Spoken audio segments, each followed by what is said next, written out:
কবর খুব একাকিত্বের জীবন। আসলে মৌতের যে যন্ত্রণার কথা আমরা বলি না, এটা সবচেয়ে বড় বিষয়টা কি জানেন? এর শারীরিক কষ্ট তো আছেই, এই যে দুনিয়ার সবার থেকে বিচ্ছেদ, এটাই হচ্ছে যন্ত্রণা। সবার থেকে বিচ্ছেদ না, সবার থেকে বিচ্ছেদ হয়ে চলে যেতে হয়, এটা সবচেয়ে বড় যন্ত্রণা। মানুষ একা থাকতে চায় না। জেলখানায় যে মানুষকে বন্দি করে রাখে না, ওই একাকিত্বের কষ্টে মানুষ ভোগে। একা একা, আমি একা, কেউ নেই আমার সাথে, এটাই। এর উপর যদি আবার টর্চার করা হয়, রিমান্ড দেওয়া হয়, তাহলে কি অবস্থাটা হবে বোঝেন। এই হলো কবর, এই হলো কবর। একটা ঘটনা বলে শেষ করে দেই, যে একজন ব্যক্তি মারা গেছেন, আর মুসা আলাইহিস সালামের সময় বানু ইসরাইলের কোন এক নবী, আমি ঠিক নাম বলতে পারবো না যে কোন নবী, কারণ নামটা হাদিসে আসে নাই, কোন একজন নবী আল্লাহর কাছে দোয়া করছেন, আল্লাহ মৃত মানুষের সাথে আমার একটু কথোপকথন করায় দাও। আমি জাস্ট একটু কথাবার্তা বলতে চাই যে মৃত মানুষটা কেমন আছে বা তাদের অবস্থাটা কি, আমি জানতে চাই। তো আল্লাহ পাক সেই ব্যবস্থা করে দিলেন। তিনি একটা কবরের কাছে গিয়ে দাঁড়ালেন, একজন মৃত মানুষ উঠে আসলো। এটা সায়েন্স বিশ্বাস নাও করতে পারে, আমাদের কোনো মাথা ব্যথা নেই, ঠিক আছে? তো এবার তিনি তাকে জিজ্ঞাসা করছেন যে তুমি কেমন আছো, তুমি কেমন আছো, এই মুর্দাকে জিজ্ঞাসা করছেন। তিনি বলছেন আজকে থেকে প্রায় 500 বছর আগে আমার মৃত্যু হয়েছে। এই ব্যক্তি বলছে আজকে থেকে প্রায় 500 বছর আগে আমার মৃত্যু হয়েছে, এখন পর্যন্ত আমার গা থেকে, আমার আত্মা থেকে মৌতের যন্ত্রণা দূর হয় নাই। লা ইলাহা ইল্লাল্লাহ। তো এই হচ্ছে অবস্থা। আমরা ব্যক্তিগত চিন্তাটা আগে করি, নিজের ফিকির, নিজের কবরের ফিকির, নিজের এলেম, নিজের আমল, নিজের পরিবার, নিজের রিজিক। যাদের জন্য হারামে যাচ্ছেন, কেউ সাথে যাবেন, কেউ সাথে যাবে না, না আপনার গার্লফ্রেন্ড, না আপনার বউ বাচ্চা, কিচ্ছু না। এগুলো তো শুধু মায়ার বাঁধন, মায়ার বাঁধন না, মায়ার বাঁধন। যদি এগুলো নিয়ামত হয় আলহামদুলিল্লাহ, যদি এগুলো দুনিয়াতে আপনার ফিতনা সৃষ্টি করে, আপনি আসহাবুল কাহফ হয়ে যান। কথা বুঝতে পারছেন না? এরপরে যদি সামর্থ্য হয়, আল্লাহ পাক আপনাকে জ্ঞান দেন, আপনাকে পলিটিক্যাল পদ দেন, ইকোনমিক সেকশনে জ্ঞান দেন, ইত্যাদি ইত্যাদি, আপনাকে আল্লাহ যে সেকশনে রাখবেন সেখান থেকে দিনের খেদমত করবেন, পারবেন না ইনশাল্লাহ? ডক্টর হয়েছেন, রোগীদের ফিস কমায় দেন, ট্রিটমেন্ট ইজি করে দেন। হ্যাঁ, ডক্টর হন, একজন ভালো ডক্টর হন, কসাই হন। ইঞ্জিনিয়ার হন, একজন সৎ ইঞ্জিনিয়ার হন, চোর হন। আপনি যেখানে থাকবেন সেখান থেকেই আপনি খেদমত করতে পারবেন। সবাইকে আলেম হতে হবে জরুরি না, সবাইকে দায়ী হতে হবে জরুরি না, এবং সবাই এটা হতেও পারবে না। এভাবে জাতি গঠন হয় না। আগে বলছি, বিভিন্ন সেকশনে মানুষ আমাদের লাগবে, এবং প্রত্যেকটা সেকশনেই তাওহীদপন্থী ইমানদার মানুষ লাগবে। ইবলিস যখন আদম আলাইহিস সালাম এবং হাওয়া আলাইহিস সালাম তাদেরকে যখন জান্নাত থেকে বের করিয়ে দেয়, প্রলোভন দিয়েছিল, মিথ্যা প্রলোভন, যে হাল আদুল্লুকুম, হে আদম এবং হাওয়া, আমি কি তোমাদেরকে জানিয়ে দিব, আলা শাজারাতিল খুলদি ওয়া মুলকিন লা ইয়াবলা, হে আদম এবং হাওয়া, আমি কি তোমাদেরকে জানিয়ে দিব এমন একটা গাছের ব্যাপারে, যেই গাছের ফল খেলে পরে তোমরা চিরস্থায়ী হয়ে যাবে এবং কোনোদিন মরবে না। এই যে চিরস্থায়িত্বের টোপ আর অমরত্বের টোপ, এই দুইটা টোপ দিয়ে আমাদের পিতামাতাকে ইবলিস জান্নাত থেকে বের করে দিয়েছে। এখন পৃথিবীতে যত মানুষ পথভ্রষ্ট হচ্ছি আমরা, আমাদের এই দুইটা খাসলতের কারণে। আমরা অমরত্ব আশা করছি, আমাদের চলাফেরা দেখলে মনে হয় আমরা মরবো না, পরকালীন কনসেপ্ট বাদ। একটা হচ্ছে চিরস্থায়িত্বের টোপ, ক্ষমতা, এই যে ক্ষমতার দাপট, এই দুটো আমাদেরকে কিন্তু পথভ্রষ্ট করছে। ঠিক একই অস্ত্র ছিল ইবলিসের। সূরা আরাফ পড়ে দেখেন, আমি কোনো কিছু বানিয়ে বলছি না। তখন আল্লাহ পাক বললেন যে ইয়া বানি আদম, হে বনু আদম, আদমের সন্তান যারা আছো, আমাদেরকে আল্লাহ পাক বলছে তোমরা শোনো, লা ইয়াফতিনান্নাকুমুশ শাইতান, শয়তান যেন তোমাদেরকে ফিতনায় না ফেলতে পারে। কামা আখরাজা আবাওয়াইকুম মিনাল জান্নাহ, ঠিক যেমন করে তোমাদের পিতামাতাকে শয়তান জান্নাত থেকে বের করে দিয়েছে। যেহেতু আমাদের পিতা আর মাতাকে শয়তান জান্নাত থেকে বের করে দিয়েছে, আল্লাহ পাক এই আদমের সন্তানদেরকে বলছেন তোমরা সতর্ক থেকো, তোমাদেরকে যেন শয়তান জান্নাত থেকে যেভাবে বের করেছিল তোমার পিতামাতাকে, এমন করতে না পারে। আর কি করতে না পারে? ইয়ানজিউ আনহুমা লিবাসাহুমা লিয়ুরিয়াহুমা মিন সাওয়াতিহিমা, পড়ে দেখেন সূরা আরাফ। আল্লাহ বলছেন, মনে রেখো আদমের সন্তানরা, ইবলিস কিন্তু শুধু তোমার পিতামাতাকে জান্নাত থেকে বের করেই দেয় নাই, বরং গাছের কাছে নিয়ে গিয়েছিল, ফল খাওয়ার সাথে সাথেই তাদের গায়ের পোশাক খুলে পড়ে গিয়েছে। তাহলে আমাদের পিতামাতাকে জান্নাতে নগ্ন করে দিয়েছিল কে? সেই কথা আল্লাহ পাক বলছেন আদম সন্তানদেরকে, তোমরা সতর্ক থেকো, তোমাদেরকে যেন ইবলিস নগ্ন করতে না পারে, ঠিক যেমন করে তোমাদের পিতামাতাকে করেছে। তাহলে এখন যে পুরো বিশ্ব জুড়ে নগ্নতার যে সংস্কৃতি চলছে এরা কার এজেন্ডা বাস্তবায়ন করছে বুঝতে পারছেন? কোরআন পড়েন, পৃথিবীতে যত সভ্যতা চলে গেছে, ব্যাবিলনের সভ্যতা, চাইনিজদের সভ্যতা, তারপরে যে আমাদের মাও সেতুং, ইতালির মুসোলিনি, এদিকে জ্যাপল সার্তে, এদিকে আপনার ফিডেল ক্যাস্ট্রোর কথা বলেন, ওই পশ্চিমা সভ্যতা বাদ দিয়ে যত বড় বড় সভ্যতা রিনাউন্ড, সবার পোশাক ছিল শালীন। আমি চ্যালেঞ্জ করলাম, বুঝে দেখেন, চাইনিজদের পোশাক দেখেন, আগেকার পোশাক, 1000 বছর আগের পোশাক, শালীন পোশাক। তারা কিন্তু মুসলিম ছিলেন না।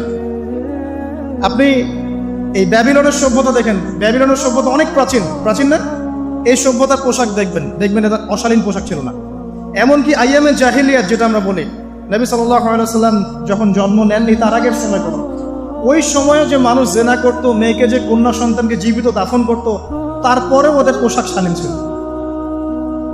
হঠাৎ করে বিশ্বে একটা সভ্যতা আসলো পশ্চিম থেকে, তারা বললো যে পোশাক শর্ট হতে হতে হতে হতে এক পর্যায়ে বিকিনি পরে করা শুরু, এবং এখন ওরা সারা বিশ্বে ওটা ছড়িয়ে দিচ্ছে, আমরা সবাই ওটাকে গ্রহণ করছি। আমরা বলছি 1000 বছরের সময়। এখন দেখেন আল্লাহ পাক কি বলছেন, ওয়াইদা ফাআলু ফাহিশাতান, ওই সূরার মধ্যে আছে, যখন তারা কোনো ফাহেসা কাজ করে তারা বলে, তারা বলে ওয়াজাদনা আলাইহি আবানা, আমরা এগুলো আমাদের বাপ দাদাদেরকে দেখেছি করতে। যখন তারা কোনো ফাহেসা কাজ করে তারা বলে, অশ্লীল কাজ করলে বলে, আমরা এগুলো দেখেছি বাপ দাদা পিতৃপুরুষ থেকে করে আসছি। আল্লাহু আমারানা বিহা, আল্লাহ আমাদেরকে আদেশ করেছেন। আল্লাহ বলছেন কুল ইন্নাল্লাহা লা ইয়ামুরু বিল ফাহশা, আল্লাহ পাক কখনো অশ্লীল কাজের আদেশ করতে পারেন না। আতাকুলুনা আলাল্লাহি মা লা তা'লামুন, তোমরা কি আল্লাহ সম্পর্কে এমন কথা বলছো যে কথা তোমরা জানো না? আল্লাহ কিসের আদেশ করেন? আল্লাহ বলছেন কুল আমারা রাব্বি বিল কিসত, এ নবী বলে দিন আল্লাহ পাক আদেশ করেন ন্যায় বিচারের আদেশ করেন। ওয়া আকিমু ওয়ুজুহাকুম ইনদা কুল্লি মসজিদ, এবং প্রত্যেক নামাজের ওয়াক্তে নিজের চেহারাটাকে একনিষ্ঠভাবে আল্লাহর দিকে ফেরাবে, এই আদেশ আল্লাহ পাক করেন। ওয়া আকিমু ওয়ুজুহাকুম ইনদা কুল্লি মসজিদ ওয়াদউহু মুখলিসিনা লাহুদ্দিন, এবং একনিষ্ঠভাবে তোমরা আল্লাহকে ডাকবে, দোয়া করবে, এই আদেশ আল্লাহ পাক করেন। আল্লাহ পাক কি অশ্লীল কাজের আদেশ করতে পারেন? ইতিহাস পড়ে দেখেন, আমি নিজে হিস্ট্রির ছাত্র, আপনি পড়ে দেখবেন, পুরো ঐতিহাসিক পটভূমি পড়ে দেখবেন, মানুষ এই ঊনবিংশ শতাব্দী আসার আগে এত অশ্লীল ছিল না। এখনকার বিশ্বে যত সমস্যা চলছে, কয়েকটা বলি, রিবা বা সুদ, জেনা বা উন্মুক্ত যৌনাচার, তারপরে বেপরদামি অশ্লীলতা, 4 নাম্বার আপনার মাদক, ঠিক আছে, 5 যে বড় মহামারী পর্নোগ্রাফি, যত বড় বড় মেজর সমস্যাগুলো চলছে যেগুলো ইয়াং জেনারেশনকে ধ্বংস করে দিচ্ছে, এগুলোর ম্যাক্সিমাম এসেছে কিন্তু পশ্চিম থেকে।